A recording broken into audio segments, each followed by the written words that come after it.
अगर बिहार में देश की सबसे अच्छी शिक्षा व्यवस्था बनानी है तो करीब करीब 5.5 लाख करोड़ रुपया खर्च होगा।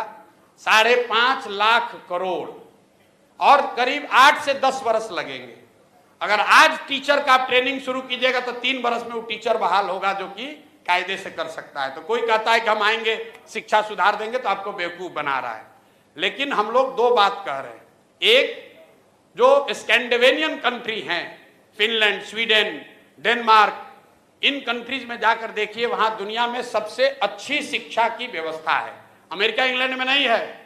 सबसे अच्छी शिक्षा की, प्राइमरी शिक्षा की ये व्यवस्था स्कैंडिनेवियन कंट्रीज में है, फिनलैंड में, स्वीडन में, डेनमार्क में। वहां पर उन्होंने क्या किया है, उन्होंने एक बहुत सिंपल चीज निकाला कि rather than taking school to every village, they are taking children to the good school. मतलब हर गांव में स्कूल बनाने के बजाय 4-5 जगह पर, अच्छी जगह पर बड़े स्कूल बना दिए गए और लोगों को स्कूल बस की सुविधा दे दी गई ताकि लोग अपने बच्चों को वहां भेज सके। बिहार में इसका जब मैंने अध्ययन कराया तो ये पाया कि प्रखंड के स्तर पर अगर 5 स्ट्रेटेजिक लोकेशंस पर अच्छे विद्यालय बना दिए जाए और स्कूल बस की सुविधा दे दी जाए तो औसतन 8 से 9 किलोमीटर मैक्सिमम बस की दूरी होगी जिस पर कि बच्चों को चलकर आना पड़ेगा। 20 से 30 मिनट से ज्यादा समय उसको नहीं लगेगा। तो बिहार में पहली चीज हम लोग ये करेंगे कि हर प्रखंड में कम से कम एक विद्यालय जो अभी है उसको अपग्रेड करके नेतरहाट के स्तर का विद्यालय उसको बनाया जाए। ये एक विद्यालय क्यों?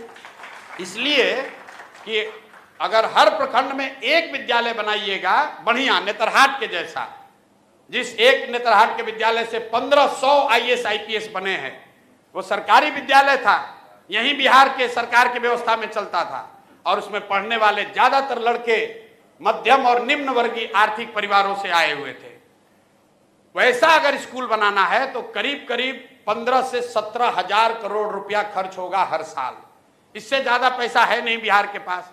तो हम लोग ये कह रहे हैं कि हर साल हर प्रखंड में कम से कम एक विद्यालय बनाएंगे ताकि अगले 5 वर्ष में हर प्रखंड में 5 नेतरहाट के स्तर का विद्यालय जरूर हो जाएगा।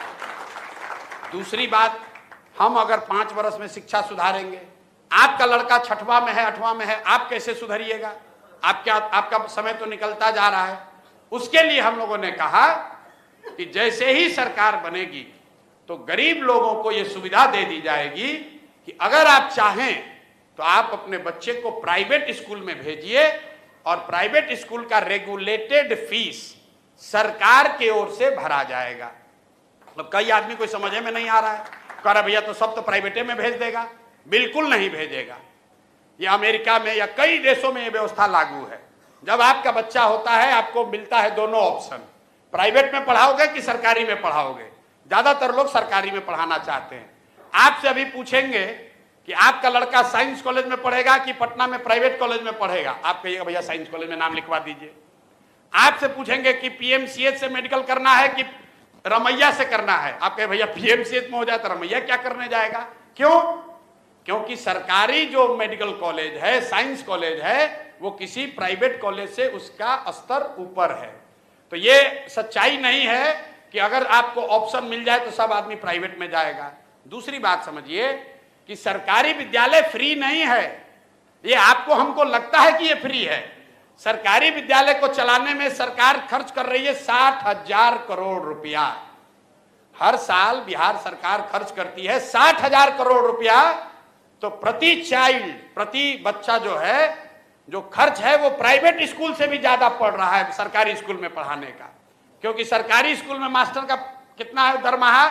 45,000, 60,000, 80,000। वही आदमी जब प्राइवेट में पढ़ा रहा है तो 8,000 में काम कर रहा है। तो अगर ये बैलेंस बना दिया जाए कि सरकारी विद्यालय का स्तर धीरे धीरे सुधारा जाए तो कम पैसे में लोगों को ये सुविधा दी जा सकती है कि भाई तुम प्राइवेट में पढ़ाओ लेकिन पढ़ाओ। तो उससे लोग अपने बच्चों को पढ़ाएंगे।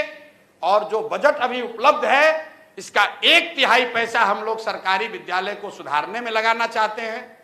1/3 पैसा प्राइवेट स्कूल में जो अपना बच्चा को डालेगा उसका फीस भरने के लिए देना चाहते हैं। और जो बकिया बन जाएगा वो मेंटेनेंस में, अभी जो चल रहा है खिचड़ी वाला स्कूल, उसको 2-4 साल चलाना ढोना पड़ेगा, उसके लिए रखेंगे।